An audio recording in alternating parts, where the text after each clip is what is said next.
I've got it on charge here.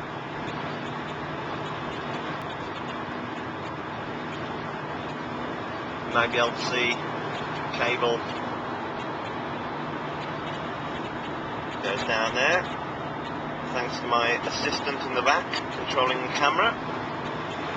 So there we've got the we're fully charging now.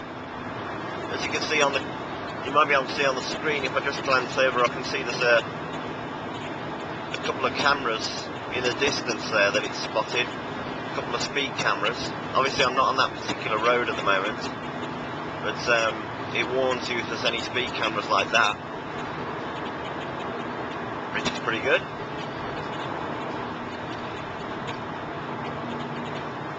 And we're just joining the M6 now from the M6 toll.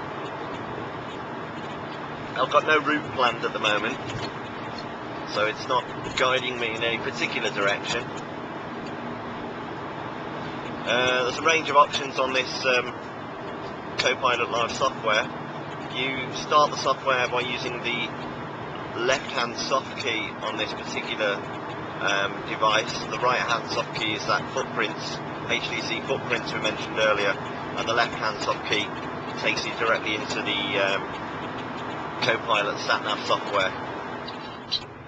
So we're on a much slower road now. I'll just zoom in because she's going to be talking to us now. In 200 yards, take second exit at roundabout. Okay, so I'll do that. Just change down a gear. Got my assistant holding the camera in the back, for any of you that think that I'm recording this. Now, I'll show you, I think there's some speed cameras up here, so I was just going to show you how it notifies you of those.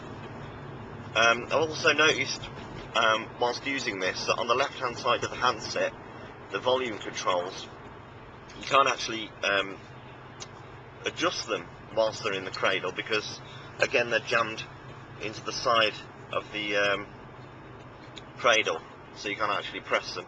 So I found to adjust the volume of the lady that's speaking, you either have to pop it out of the cradle for a moment, or you have to go into the settings and adjust the volume that way.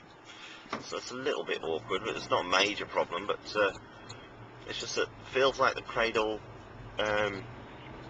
In 500 yards, take second exit at roundabout. the cradle hasn't given full access into the buttons that you need, or it doesn't give full access into the buttons that you need, should I say. I'm going to take a left now. I'm going to totally confuse it and go off the track that it's told me to go on.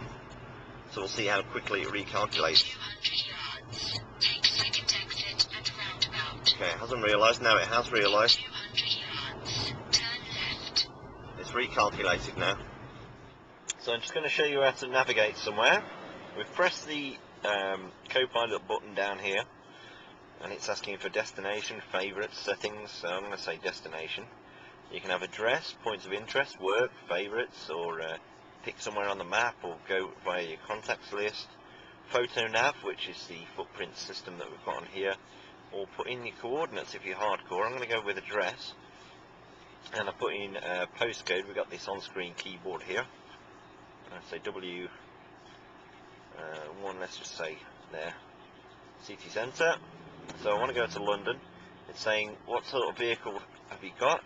We've got an automobile, an RV, very Americanised this obviously, a motorcycle, bike, or walking. So I'm going to say an automobile is pretty much what I want to use. Quickest routing, I'll say OK. And it's doing a search for where I am at the moment. And it's saying, look, no GPS picks currently, but I'm using the last known position, which is great, so we don't have to sit here and wait for the GPS picks to find out exactly. Congestion zone. And it's instantly found out that London, the centre of London where I put in, is in the congestion zone, so it's warning me about possible charges. And then we say drive. It's looking for a GPS signal at the moment, which it should find shortly, and I can look at the map here as I go.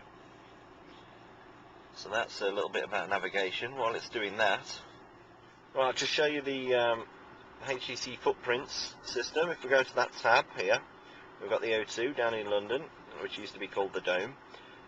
Press it in, you get details about the dome itself, the O2, and where it is and what it's like, some information. And these buttons on the bottom here, say if I press that button, it will take me into CoPilot, and it will plan a course to the O2. So we're just going to wait a few seconds while it just fires up CoPilot, and there's also necessary magic in the background. Just press it again. So there we go. We can see here that it's calculating the route at the bottom, so it knows that I'm trying to get to the O2. This is where I currently am. My red dot, that's me. It's got a GPS fix, and she wants me to go back the way I came, basically. And it's 185 miles from my current destination to get to the O2. So that's a quick way of having a look at and finding somewhere. We can use various views, by the way. I'll just show you. We've got the 3D, we've got the driver safety method, but I'm going to go back to the same Footprints tab, which is this one. Now, also, if you click on the O2 again, we've got this button here, which will see the O2 on Google Maps. Luckily, we've got a very good O2 signal up here. We've got HSDPA, and I can zoom in on the O2 in Google Maps. Obviously, this is the normal map view. Zoom in further, and we can see there's the tube station there. It's showing that.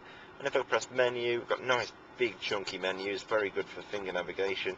And we can click on satellite view, and then we'll get the satellite imagery of the O2, and there it is, the Millennium Dome, as it used to be called.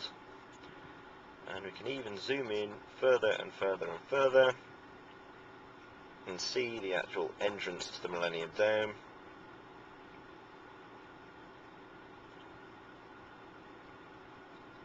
And there we go.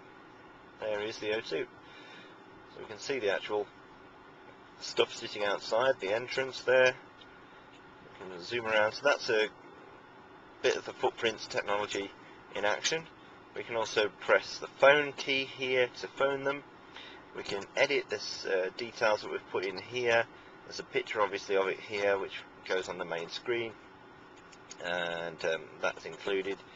And of course, when you take a picture, it's not just the GPS location that you're going to be storing, it's information about it, the phone number for it, and you can also navigate to it. So just it's literally just off one picture. Again, I'm a little bit it's a shame there's no camera button on here, but you can get to the photo system fairly easily through photos and videos there, and then click on camera, and it swoops around and you can take a photo like that, and go back, and then use the footprint system, capture your location. I'll take a photo again, I'll take a photo of the car, and then there we go. GPS locations have been stored, and I can have a look at that on Google Maps. I'm currently there, just off the M6. So it's as simple as that. Just press the Footprints button, take a photo of where you are, it'll store the GPS location. You can record a little bit of information about it, like if I say, this is a car park in the middle of Stoke-on-Trent. Save that. And you can really store a lot of history about your trip or your holiday using the Footprint system, really.